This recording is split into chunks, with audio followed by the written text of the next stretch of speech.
જય શ્રી કૃષ્ણ, જય માતાજી. સ્વાગત છે તમારા બધાનું મારા એક ફ્રેશ વિડીયો બ્લોગમાં. આજની દિવસની શરૂઆત થઈ જશે બપોરે 2 વાગે અને સવારનો વરસાદ ચાલુ સાત તો સવારે ઉઠ્યો આખી રાતનો અને હજુ વરસાદ ચાલુ જ છે. અને આજે અત્યારે હું જઉં છું મારા બાજુવાળાને ઘેર એરોય કોઈક મકાઈના લોટનો કોઈક ગોટા બનાવવાનું કહેતા હતા ને તે મને કે તમે આવો તો હું એવાના ઘેર જાઉં છું. તો જઈને મળીએ તમને રસ્તામાં. કેટલો વરસાદ બાજુમાં જ છો પણ વરસાદનું બધું તમને બતાવું. વરસાદ આવ્યો તે ભેનું છે બધું ઠેડબુંદી બધા.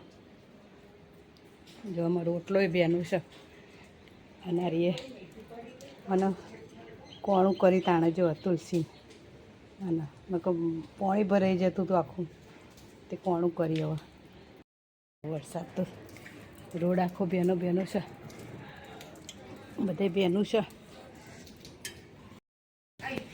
જો આવ જો તોય પાણી ભરાઈ ગયું. હવે પાણી ભરાઈ ગયું. જો બધું કેટલું બધું ભરવાનું છે. પાણી ભરાઈ ગયું બધે ચારે બાજુ. આ વરસાદ આવી એમનું ઘર છે. હા ટેબલ સારું છે. જો આ કિચન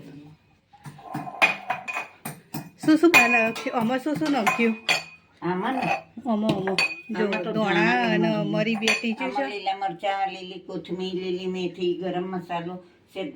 દહીં ના હોય તો દહીંનો તો છાશ પાડી છે, મોરસ, મીઠું બધું નાખ્યું. અને આમાં ડુંગળી નાખ્યું. ડુંગળી હા એટલે ડુંગળી ખાતો હોય ડુંગળી નંખ, ના ખાતો હોય ના નંખ. તમારે ખાવી હોય તો અડધું કાઢી લેવાનું. એને તો પણ ડુંગળી વાળો ખાઈ છે.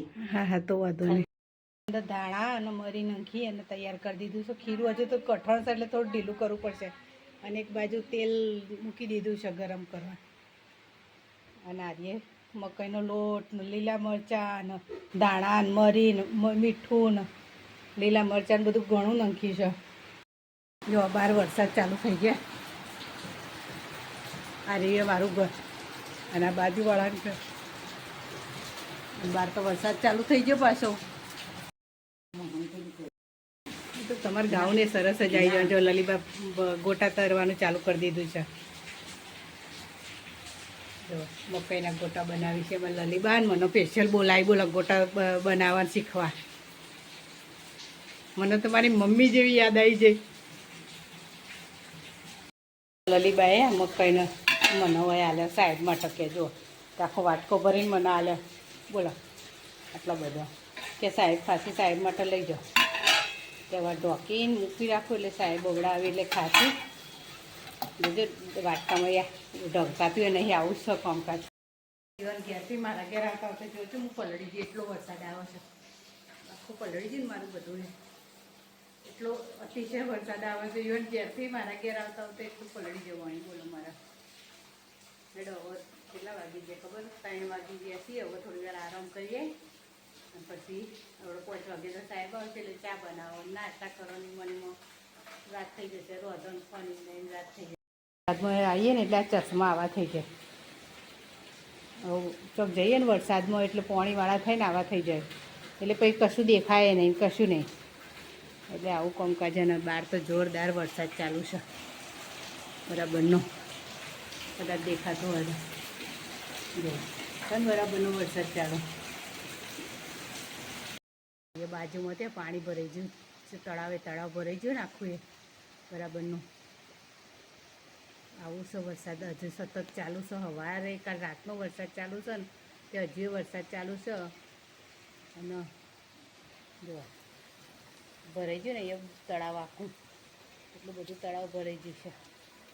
હવે બધાની ગાડીઓ પડી રહે પણ જો પાણી ભરાઈ ગયું. ગાડીઓ જે રીતે મૂકશી તકલીફ આ છે બધા. 4 વાગે તો એટલો વરસાદ આવ્યો છે ને તે બધું ભરાઈ ગયું ને ઠેઠ ઊંધી. જો બધાના ઘર આગળમાં આ બધે ભરાઈ ગયું છે. ઠેઠ મારા ઘર આટલો ઊંધી આવી ગયું છે. જો અમારું ઘર ઊંધી આવી ગયું છે ઠેઠ. આ બધી ઠેઠ ઊંધી આવી ગયું છે વરસાદ બરાબરનો. અને હજુ તો ચાલુ છે, સતત ચાલુ છે. 4 વાગે તો એટલો પડ્યો ને બરાબરનો ગાજ્યો ને. અને વરસાદ પડ્યો. જો બધું ભરાઈ ગયું છે ને આખું. એ તળાવ ભરાઈ ગયું આખું ઠેઠ ઊંધી. હવે આ ચાણો હુકાશે ને બધું ચાણો થશે. બધાના ઘર આગળ ને બધું ભરાઈ ગયું. અમારા ઘર આગળ એ ભરાઈ ગયું. જો તોય ભરાતું હતું, હવે ઘરની બાજુમાં ભરાય.